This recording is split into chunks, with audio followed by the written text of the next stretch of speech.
Saudara, seorang pria yang memanipulasi suara hakim MK seolah mendiskualifikasi Prabowo Gibran di akun media sosial ditangkap polisi.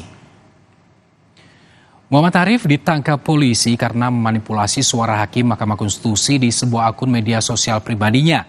Dalam unggahannya, tersangka diduga mengubah suara hakim MK Soehartoyo membatalkan putusan KPU yang menyatakan Capres Prabowo Gibran ini menang dalam pemilu 2024.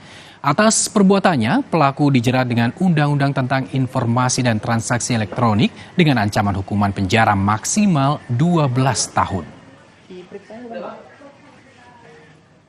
Di Reskrim Polda Riau menangani salah satu tindak pidana manipulasi data tentang suara sidang MK, yang mana berawal ini dari patroli siber Bareskrim Mabes Polri, kemudian diteruskan kepada siber di Reskrim Polda Riau, kemudian kita melakukan penyelidikan dan juga di-backup oleh Bareskrim Mabes Polri, khususnya Direktorat Siber. Kita mendapati akun tersebut dan mengamankan pelakunya di wilayah Riau.